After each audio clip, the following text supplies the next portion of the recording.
No success in the world can compensate for failure in the home. That's why Club Wealth was founded, to help driven, successful, and busy real estate agents like you double their business while building a strong, balanced home life. Join us each week as high-producing agents and team leaders share their stories and unpack the principles and systems they've used to double, triple, and even quadruple their business while enjoying greater quality of life. And now, here's the latest episode of Club Wealth TV. Hey everybody, Michael Hellickson here with Club Wealth Coaching and Consulting. I got to tell you, I am so excited today. I have with me my co-host, the hostess with the mostest, Cherie Benjamin. Holy Hannah, let me just tell you. You guys know Cherie really well. Those of you that watch the podcast or, either listen to the podcast or watch the live show, you guys know Cherie really well. As you are aware, Cherie, in a 3-year period, actually about a 2.5-year period, went from being just her and 35 transactions a year to over 400 transactions a year, and just freaking crushes it. And she's got her team in Atlanta, Georgia. Dude, come on, cut me some slack. It's early in Hawaii. Come on. You're speaking it into existence, Michael. That's what you're doing. What's that? You're speaking it into existence. That's what you're doing. I wasn't even thinking about Austin, but since you said it, now we got to go to Austin. All right, now we got to go to Austin. Misty will be real excited to hear that. Yeah.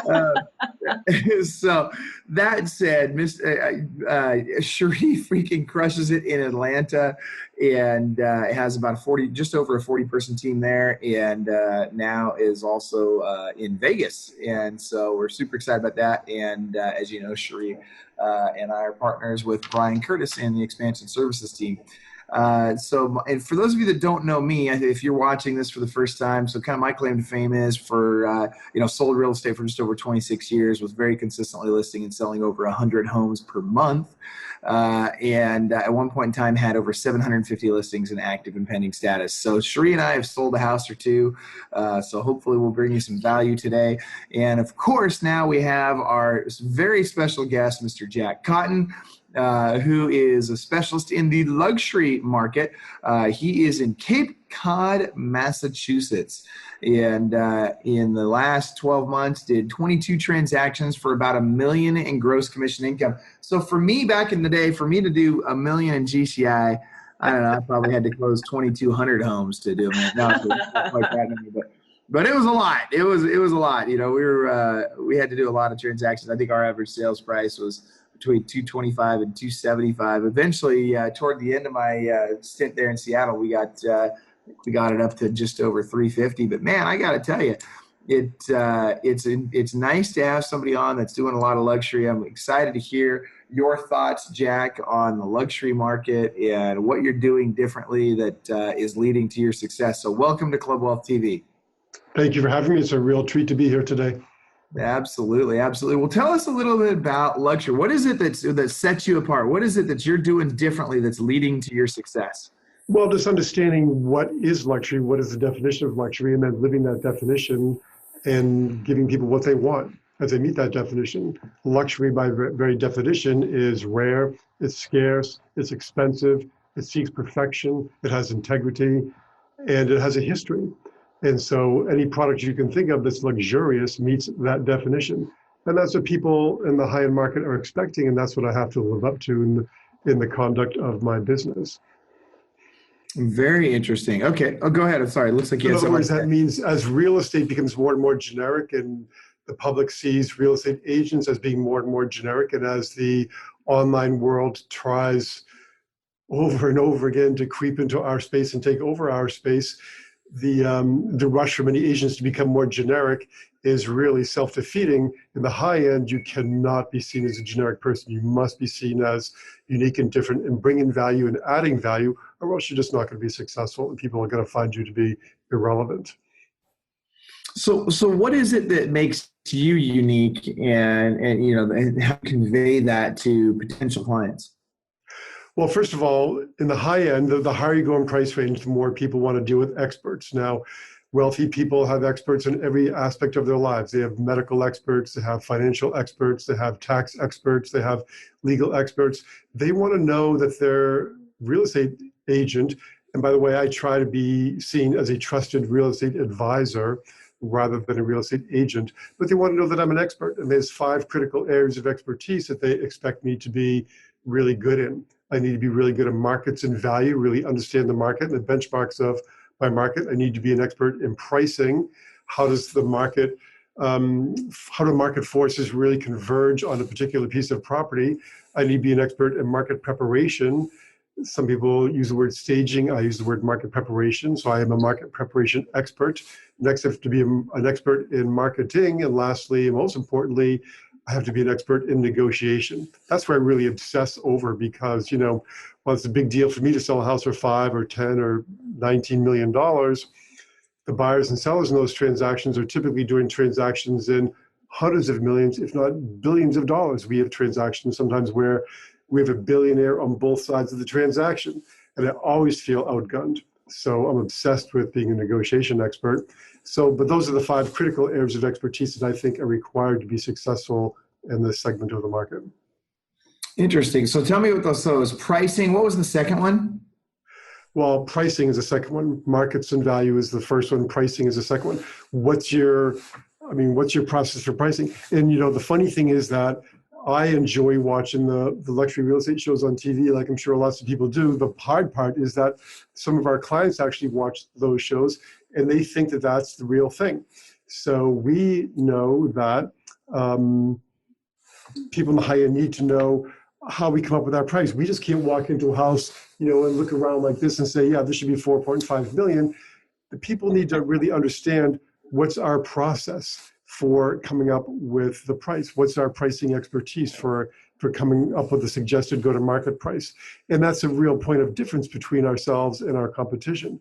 Whereas a lot of people in the high end will typically try to buy listings or just shoot numbers out of the air. We have a very quantitative approach to giving people a go-to-market price. And then we, you know, you go a little bit higher just to test the market to see if we don't want to leave any money on the table. But, you know, part of our separation, or part of our value proposition is how we price property.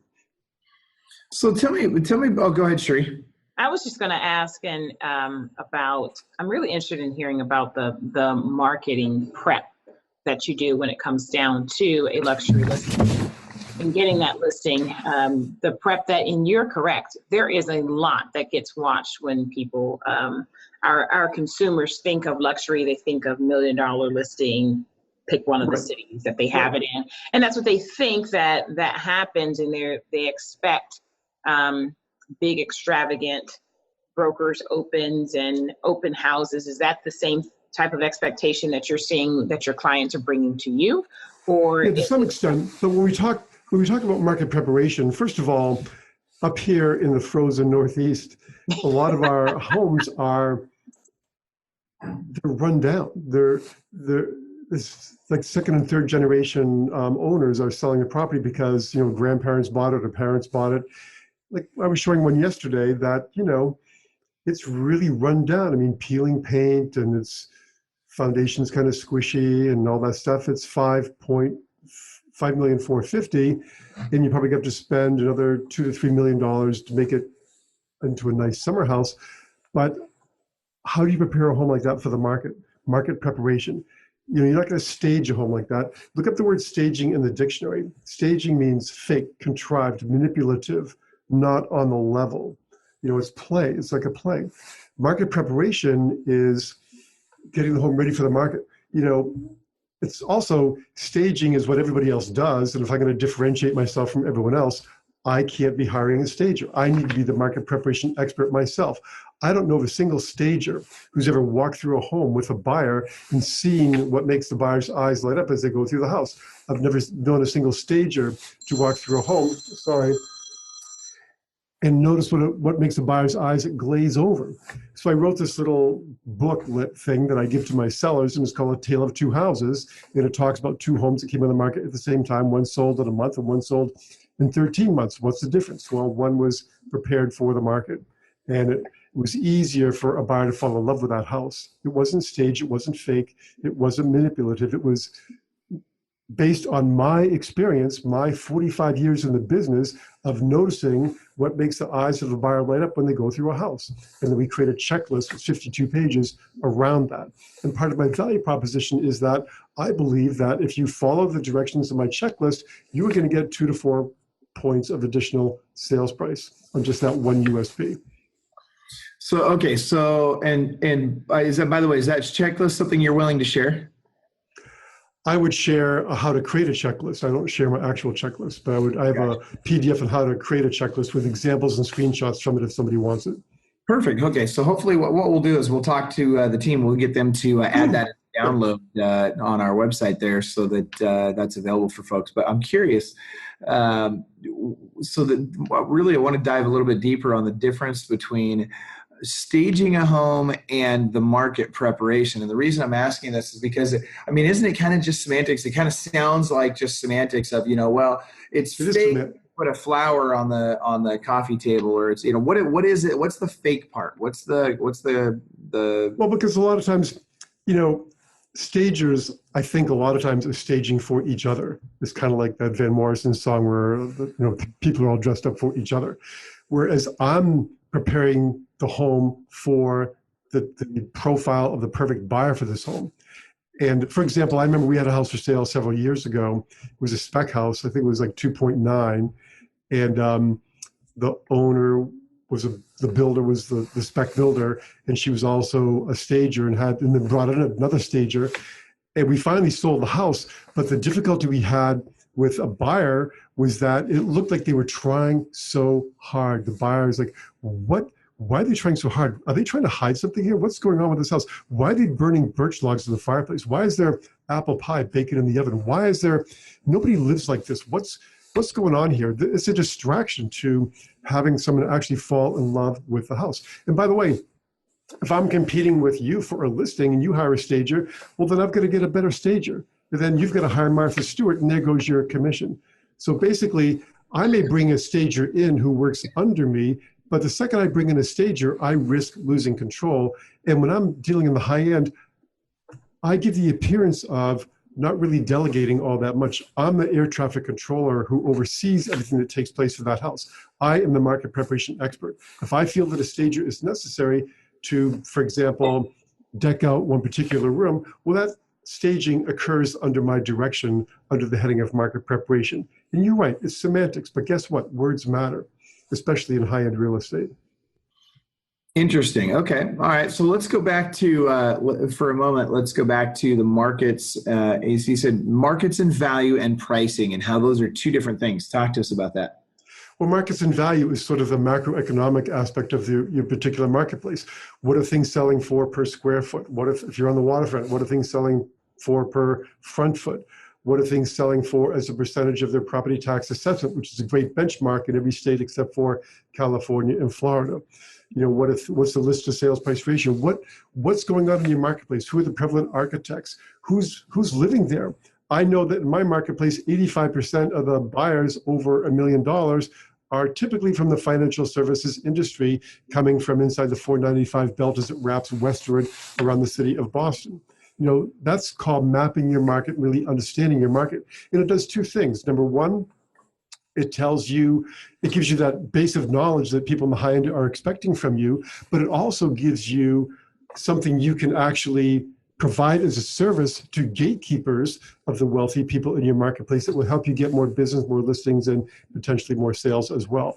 That becomes a marketable area of expertise that you can provide to gatekeepers in your luxury market. Okay. And so I'm curious as to how you are maximizing that knowledge. So that they come from that belt, around Boston there. How are you using that to your advantage? Are you using that to market to those people? If so, how are you marketing to those people? That kind of thing. Well, yeah, I mean, maybe one time out of 100, you go to a listing presentation and the seller will say to you, well, who's going to buy my house? And the agent will say, I don't know, because we'll find out. I mean, I don't know. When we go on a listing presentation, before we even get into our marketing plan, we say, if they don't ask us that question, which they hardly ever do anymore, we will say, would you like to know who's going to buy your house? And they'll say, yeah, who's going to buy my house? Well, it's going to be a couple in their upper 50s, early 60s. They're going to live inside the 495 belt of Boston. Their kids are going to be just leaving high school or in college. They've worked really, really hard to get to the point where they can afford a house like yours. And in the course of doing that, they have missed some important family events, recitals, concerts, family dinners and gatherings. And your house is going to be the magnet that pulls that family back together. Your house is going to be the thing that makes everything okay, and it's going to draw that family closer together again. And sometimes when we tell that story, I'm going kind of fast now because our time is short, but you want to tell that story in a compelling way. Sometimes when it's the second or third generation seller, we'll paint such a great picture that our goal is we want tears in the seller's eyes. We want them to be overcome with emotion where they start to cry. We want those tears gone so that when we get to pricing, we know they're really going to cry, the tears are all gone. But anyway, it's all part of what makes us different. We tell a story about who's going to buy that house. Then we can talk about, now that we know who the buyer is, here's our marketing plan, and here's how we're going to find that buyer. It's really all part of how we differentiate ourselves in the marketplace, because everyone else comes in and talks about, well, it's like fishing, we're going to just start casting lines out in the middle of the ocean of buyers and hope that one of them bites. Whereas we go and say, well, we know the high-end people are at the shoal over here. They like where the water depth changes and it creates a little swirl in the current, and they all gather around to collect the bait fish. And so we're going to cast our line over there because we know that's where the really big fish are. It's the same analogy. Do you do that in Atlanta there, Cherie? Are you like... You have to talk about the river. I know that the person that buys this house is going to come from Duluth, and they're... Well, no, but we don't do that, but we do have to go through. So it's a little bit different because of the market differences, but we do have to go through with the expectation of what that buyer is. So we do something similar based upon your price point. Like normally we probably have a 95% chance that this buyer is going to come from FHA. This is what the limits are. This is what this means. This is what they're going to ask you for. This is the expectation, as to what that price looks, how the offer is probably going to come over. We go through those things with them, something similar. And then you can develop a buyer profile story for any market, and it makes your marketing plan more relevant. Because otherwise you're presenting, here's our marketing plan, we're going to cast it out into the universe and see what happens. Whereas here's our marketing plan, it's geared towards who we feel there's an 85 or 90% chance of who your buyer is going to be. Well, that's a good segue into the marketing plan. Let's talk about the marketing plan. What do you do to get, well, first of all, what's your average listing? Like how many listings do you have now, and what's the average price? Our average listing, well, right now we're light. But our average listing right now probably is around $4 million. Okay, so how do you market a $4 million home? Well, interestingly enough, and this is a big secret here, but the higher you go in price, the more likely that the buyer is hiding in plain sight. So what I mean by that is that I don't care if you're in Atlanta or Las Vegas or Cape Cod, it is very rare for a luxury buyer to parachute into a location and just buy a house. Most of the time, they have a connection, friend, relative, or associate of someone who's already there. So we can do all kinds of stuff, and marketing internationally and nationally and regionally and locally. But I could show you, I have a slide that I use in one of my talks where, I have a 2-mile segment of my market. And I've got a $19 million sale, a $10 million sale, 5, 6, and I show you where the buyers came from in that particular 1-year segment of a 2-mile segment of the market. And the farthest away that a buyer came was 38 miles. Most of them came from a half a mile, 3/4 of a mile, a mile and a half. And that's, so the marketing we do, the international marketing, the national marketing, it could generate a buyer, but what it really does, it puts the local buyer, the local affiliated buyer under a greater sense of competition and a feeling and a sense of urgency. Because people in the high end really need that in order to act. Time and time again, we'll have a house for sale. And a buyer will look at it. Typically, the next door neighbor is that's the first person we go to. And they'll say, yeah, that's nice, it's all right, but it needs too much work, it's too much this, I hate this, I don't, whatever. Fun to see it, but good luck with it. But then the second we have an offer on it, they swoop in and buy it. So we sell a lot of our listings to the neighbors. You know, they buy it. You know, this one guy here, he spent in a year probably $30 million buying up his neighbors and tearing them down because he didn't want any neighbors. That's an unusual situation. Typically, is, you know, that's a one-off. But typically, you know, a buyer will buy a neighboring house for family or just for more privacy, or they can't stand the person, or whatever the case may be. So they're hiding in plain sight. Now, maybe in Atlanta or California or Hawaii, wherever, it's not always a neighbor, but it's typically someone who has a connection to the area. Again, wealthy people like to be around people who have similar goals, similar aspirations, similar levels of achievement and accomplishment. And that means they know someone who's already there. So your best marketing is to people who are already there. Long answer, sorry. Okay. So what do these people do for fun? I mean, are they just all out on their, you know, multi-million-dollar sailboat yachts, you know? That's a funny question. Yeah, you know what a lot of them do for fun? They grind realtors for fun. That's their sport. They do for fun, and their sport is grinding realtors for everything. So That's yeah, awesome. a lot of them have fun. In my market here, they're golfers, they're boaters, but a lot of them are just business people who just have. I mean, we had one guy. He's not really around much anymore. He's gotten too old, but he just loved the hunt. He loved the chase, and he loved buying the house. Then he would sit there in the summer wearing black pants and a white shirt and a black jacket in the 80-degree sun. Like, what do I do now? So then he puts it on the market and buys something else. If they don't know what to do with themselves unless they're working. It's really something else. But they all like to grind us. That's their common thread. So that's why we have to have value. We cannot be seen as toll takers on the Get Your Home Sold highway. We have to bring value, add value, and differentiate ourselves in a valuable way. And that brings us back to where we began our conversation. That's why market preparation expertise is so critically important, because that's one of the biggest values I bring to the table. Interesting. All right. Good stuff. Okay. So, and Sheree, I don't mean to be dominating the questions here, so feel free to jump in anytime, but talk to us about negotiation. So you talked about the importance of negotiation. Tell us, what differentiates you in terms of negotiation? Well, like I said, it's been somewhat of an obsession because I always feel outgunned. I wasn't born rich and well connected. I didn't hang around with rich people. I went to the golf course, but I was a caddy. So I've always been a little bit intimidated. So I've really had to work hard to level the playing field between myself and the people who I deal with, who until were way older than me and way richer than me. I mean, I've been doing this it'll be 45 years for me this May.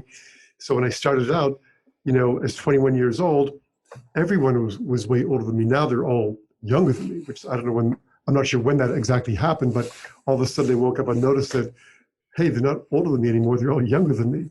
But anyway, yeah, so negotiation is very, very important. I have 3 critical rules of negotiation that I like to follow. Number 1 is to build standing. Standing. Another word for standing is preeminence. So you want to build your preeminence in the marketplace. And you do that through your personal promotion, through your writing, through speaking. You can speak locally in your market about the market. The best, for example, the best way to meet gatekeepers in your market is to speak at a Rotary Club. Gatekeepers for wealthy people tend to be accountants, lawyers, CPAs, financial planners, and they all belong to Rotary Clubs. So if you can talk about your market expertise, your market preparation expertise, your pricing expertise to, for example, a Rotary Club, you are talking to gatekeepers. And I'll get back to why that's important in a second. But building your standing in the marketplace is critically important. Number 2 is never assuming. There's a great book on negotiation called Getting to Yes. And I love that book. It's my Bible for negotiation. And I loved it so much that I took a class with the author who has since passed away. He teaches negotiation at Harvard Law School. He actually negotiated the nuclear arms treaty that we just pulled away from with the Soviet Union. He was the United States, the chief negotiator for our side for the nuclear arms treaty. He was a really great negotiator. He wrote the book Getting to Yes, Dr. Roger Fisher. And so I took a class with him at Harvard for one summer, and I volunteered because I was the first person to raise my hand, I negotiated with him one-on-one in front of 200 lawyers from around the world for a week to get an autographed copy, first edition copy of his book. And during the course of that, aside from making a complete and abject, utter fool of myself in front of all these people for a week, I learned that we assume way too much. If I make one mistake over and over again, I try to make it less and less, but I assume I know what the other person wants. I assume they would want what I would want in a similar situation. And nothing can be further from the truth. Wealthy people are different than we are. And they have different, we have people who are willing to sell their house for $1 million less if the buyer's not going to tear it down, for example. I would assume they'd want the highest price. I would want the highest price, but they don't. Money's not always the most important thing to them. So number one, build standing. Number two, don't assume. Find out what they want. Ask them what they want. Don't assume what they want. And the third rule is the most important rule, is actually a great rule for life, and that is detach from the outcome. And if you want a magic bullet for dealing with billionaires, it's being perceived as being willing to walk away, not needing the deal. Wanting the deal is fine. Needing the deal is bad. So being able to walk away, and sometimes I've walked away and they've called my bluff and I've lost a lot of money. But being seen as willing to walk away, being detached from the outcome is the number one rule for negotiation. And that's the rule I'm the best at. And as I get older, I get better at it because I keep forgetting what the outcome is. So it's easy to detach when you forgot what it was. I think that's something that I don't think that matters. Those points that you said, I don't think that matters what price point you're in. Those are just key, solid negotiation points that are there. You bring up a great point. Yeah. You bring up a great point because you're right. This will work in any price range. I learned it dealing with millionaires and billionaires. But my whole philosophy for my whole career has been, I treat everyone like $1 million, regardless of their price point. And you're right. You can use these techniques in any price point. The month I had my biggest sale ever, which is just north of 19 million, which is a lot for here, not a lot for other places, but it's a lot for here. I also sold a house for $147,000 that same month. And guess what?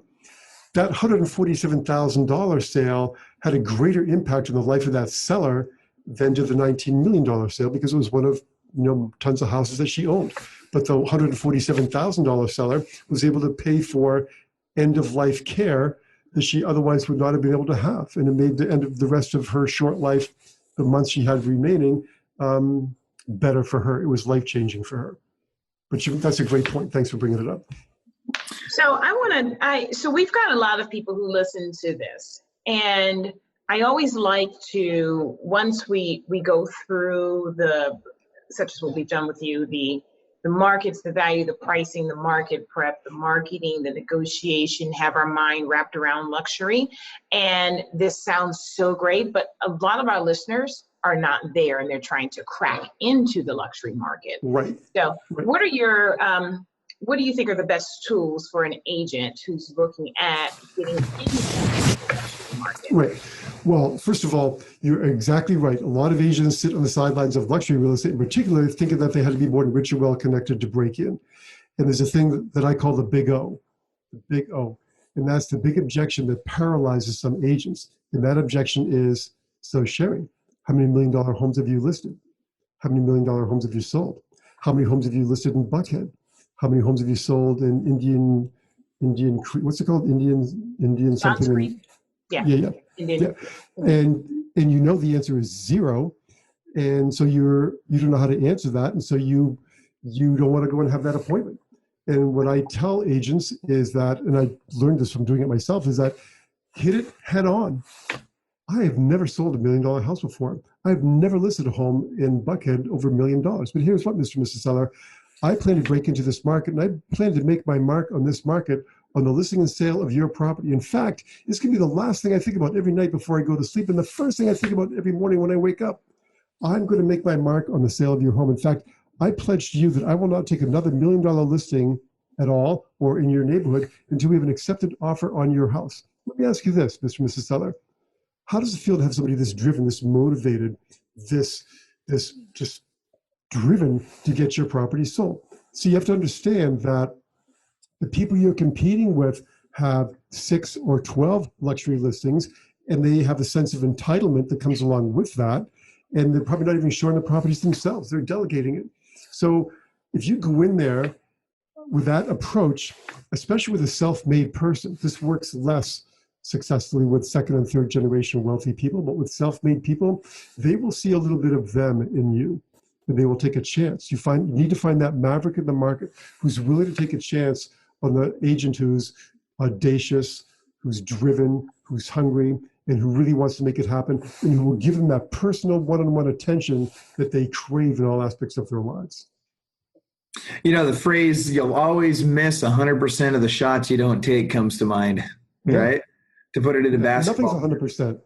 No, and you think about it, you know, somebody's got to be the first, right? You got to go in there, and someone is going to be your first $1 million listing, or your first $5 million listing, or your first $30 million listing, or whatever. And here's the end of the deal. These guys put their pants on one leg at a time, just like you and me. They're people just like you and me. There's nothing extraordinary about these people. Yeah, they've done some extraordinary things, but the reality is they're people, and you don't need to be afraid of them. And that's the thing that I've learned, because I grew up very modestly, single mom and all that stuff. And so it took a while for me to figure that out, but I still have a hard time. I still have more of a challenge with second and third generation wealthy people, because I'm not sure why that is, but it's much easier to connect with people who did it on their own. They're more, and I think anyone who's breaking in is going to have an easier time breaking in with them. But when I come back to before, when you said getting started, what else could an agent do to get started in this market? And that is really focusing on the gatekeepers, because they are your ticket to getting to the wealthy people in your marketplace. The one thing that people of means detest, loathe, and can't stand is taxes. And there's two kinds of taxes that really send wealthy people over the edge. Number one is property taxes, but even more than that is inheritance taxes. And so what they do is, if you look around your wealthy market, you'll find that most properties, depending upon the state, are owned by a trust or an LLC or a corporation, but most often it's a trust. And when you put your property in a trust, what you do is you put it in the trust, and then over the course of time, you transfer a portion of that trust to the beneficiaries, so that after a given period of time, the property is 100% owned by the beneficiaries, and then it's totally escaped inheritance taxes. So when you put your property, and I'm not a tax expert, trust me, but what I do know is that when your property is in a trust, you need a CMA every single year. So, and who gets that? It's the gatekeeper. It's the CPA, the lawyer, the accountant, the trust officer at the bank. So when you're a new agent breaking into a luxury market, that's what I would do first. I would look up every accountant, every lawyer who does estate planning, trust officers at banks, and I would say, listen, I've got 2 or 3 openings for the month of February to do complimentary CMAs for your clients who have properties in trust, and I know you need a CMA for the file.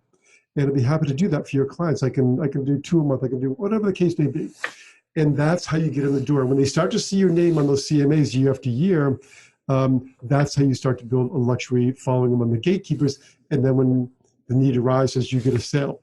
When the property is totally transferred to the beneficiaries, they need 2 CMAs. They need one for the fair market value, and they need one for the fair rental value. And that's even more important, because what happens is the owner rents the property from the beneficiaries, and they need to have the rent equal the expenses, the taxes, the insurance, and the maintenance. And they pick a number to meet that expense thing, and the IRS goes ballistic. So they need something with your letterhead verifying that rent. And that's your ticket to the gatekeepers, is to provide that value to them. Love it. That's great advice. That's a great way for people to get in with the luxury market. That's why I like Rotary clubs, because the whole room is full of gatekeepers. Right. Yeah, no, I love that. I think it's fantastic. And it's something anybody can do, right? I mean, if you're in real estate today and you can't figure out how to do a professional CMA, well, guess what? You're probably in the wrong industry. Don't call it an appraisal. It's not an appraisal. It's a valuation letter.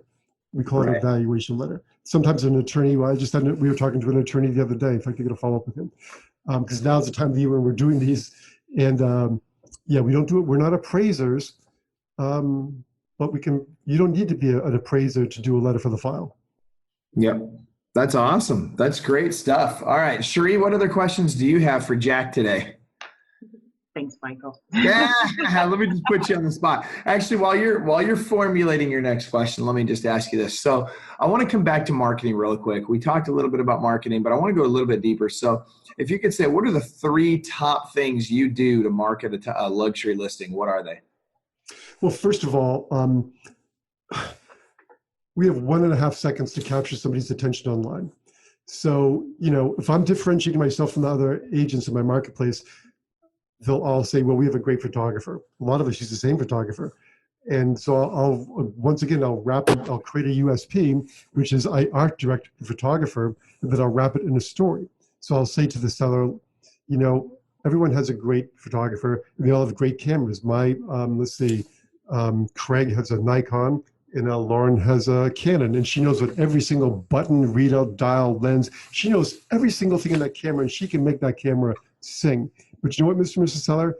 Lauren and Craig have never sat in my conference room with a potential buyer of a multi-million-dollar property like yours, looking at listings on a flat screen, watching them go by, and seeing a buyer reject a photo of a house that you knew was perfect for them, but it was a dull, boring photo. It was a waterfront property with no water in the cover shot.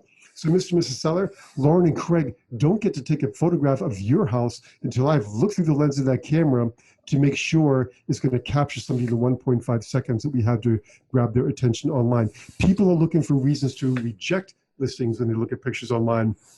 The buyers to your house aren't here right now. They're outside of Boston, or they're elsewhere in the country or around the world. They are looking online. I will art direct to make sure your cover shot is compelling. We will obsess over that. In fact, we're going to take over 600 pictures of your home to get to the 30 that we're actually going to use for marketing purposes. So that's how we create a USP. Everyone takes pictures. We make the way we do pictures unique and different and more valuable than the way other people do because we art direct. And then we wrap it in the story of how Lauren and Craig take their pictures. I love it. Oh, go ahead, Sheree. What's the second thing? I think you asked for top 3. Mm-hmm. So one was in the photos. I like creating that USP around the photos. Did I miss the other 2? We didn't get them yet. So we'll talk about copywriting. Same thing. What's the point of having really great photographs if you've got really bad copy? I'm amazed at some of the copy I see for luxury real estate, where there's bad grammar, bad punctuation, and like it or not, people judge you by your writing. And it's a turnoff. So what's the point of capturing somebody right away with great photography when you have crummy writing? So we talk about how I think of myself as a decent writer, but I still use an editor to polish your copy, make sure it's interesting and compelling and tells a story of your property. Then we talk about showing or demonstrating your property.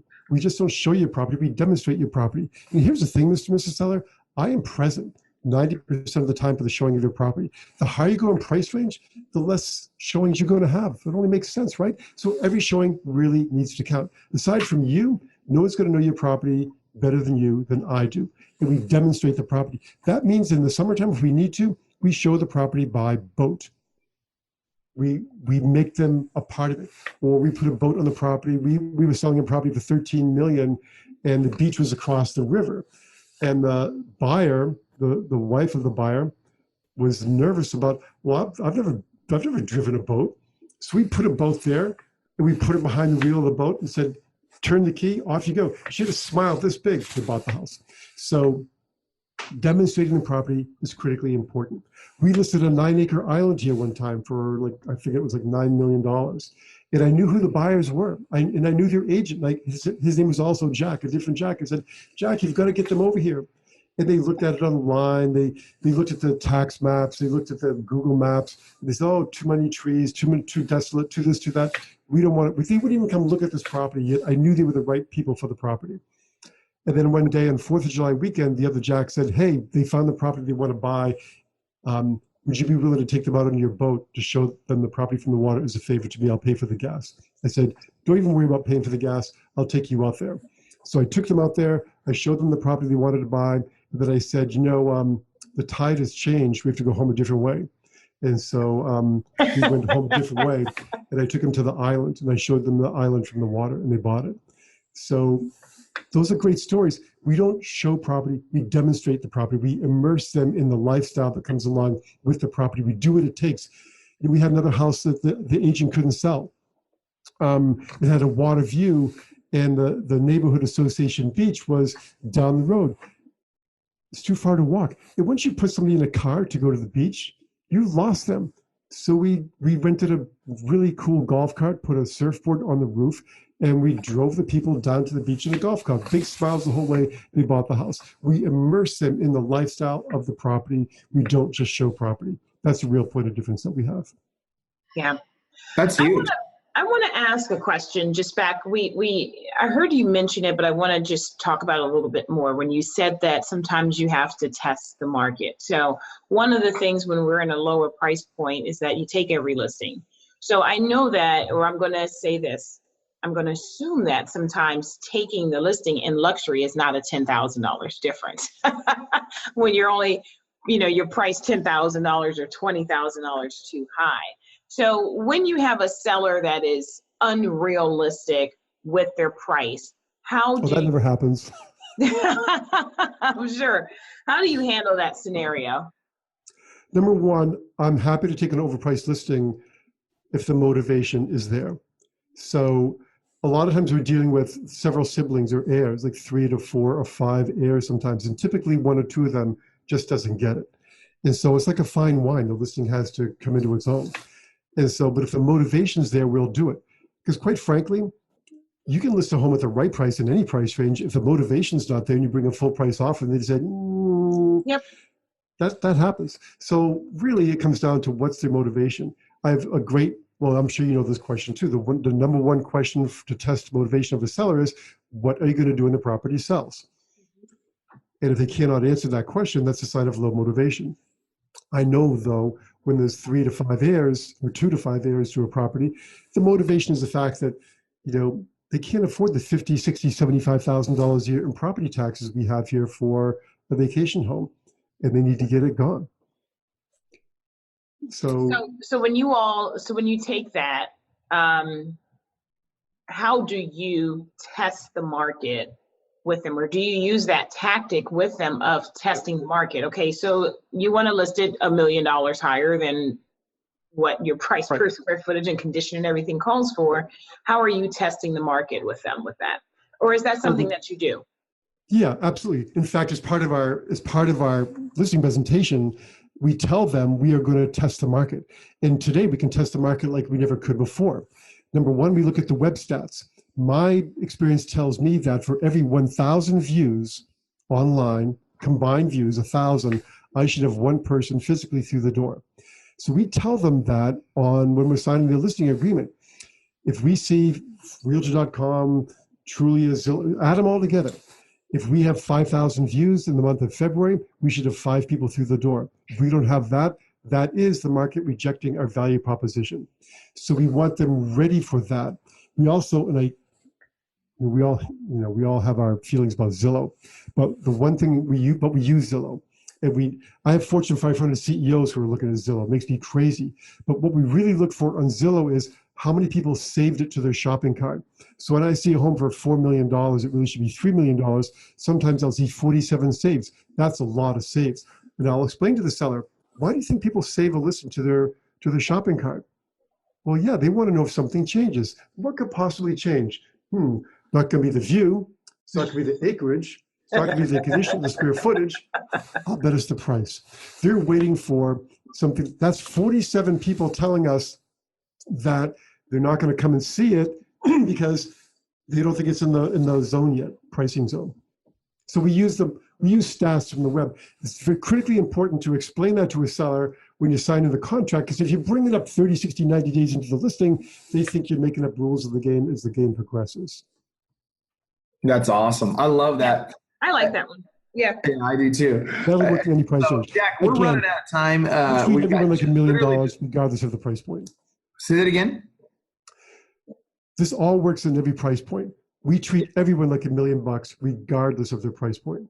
Absolutely. Okay, so Jack, let's. We're in our last couple of minutes here. What I'd like to do is I'd like to kind of just get your final thoughts. What's your final advice? And then Cherie, of course, I'd like to hear your final thoughts on your biggest takeaways. But Jack, what's your final advice to our listeners and watchers and viewers that you think can help them with luxury real estate? Sure thing. You know, in my market, I'm sure across the country and around the world, there are better marketers than me, there are better prospectors than me, there are better negotiators than me. But there's one thing that drove our company to the point where another company wanted to buy it and accounted for our success in the marketplace. And that was a question.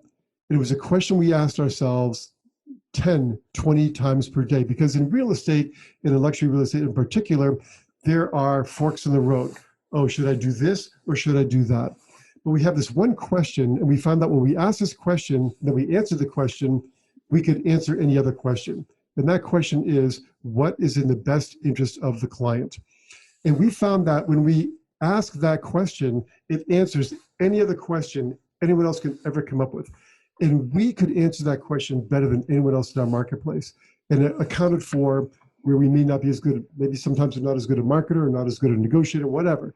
We are the best at answering that question, what is in the best interest of our client? And that will drive you in any price point, but especially in the high end where integrity is part of the definition of luxury.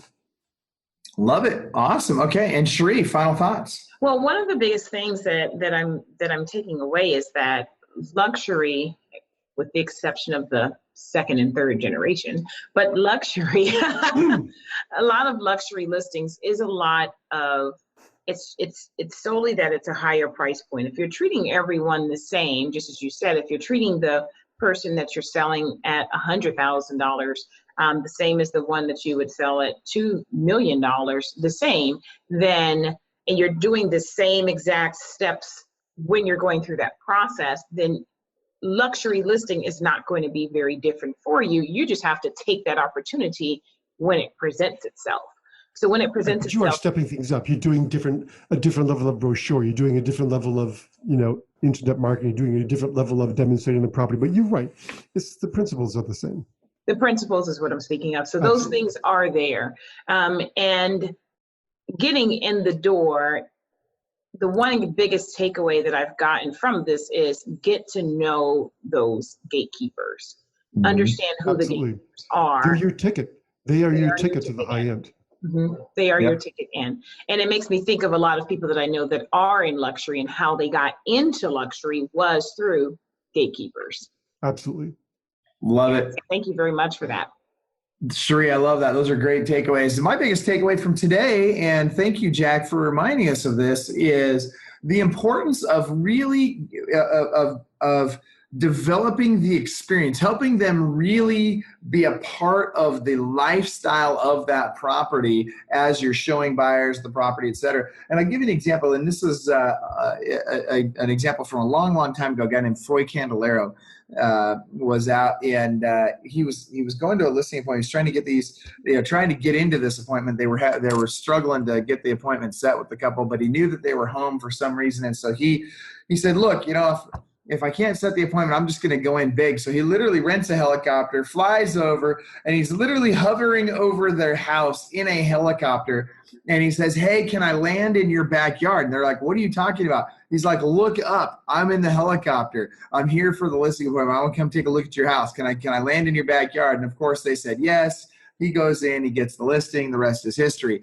But really lifestyle, with your, driving the golf cart down to the property, putting them in the boat, all that kind of stuff, really getting them into that lifestyle and helping them feel the excitement of that lifestyle is very, very important and can really set you apart. So thank you very, very much for that. And Jack, finally, you have a book out. Tell us the title of your book so we can look it up on Amazon, and we'll certainly put a link to your book. Amazon.com or jackhoughton.com, Selling Luxury Homes.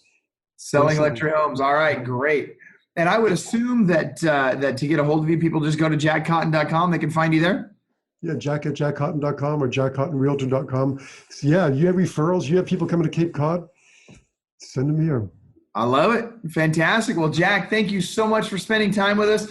We've got to run. We've got a coach's call coming up next, but really appreciate you being with us today and sharing your depth of knowledge with us. Everybody watching, thank you very, very much for watching and or listening to the podcast. We do this because of you guys. You make this possible, so thank you very much.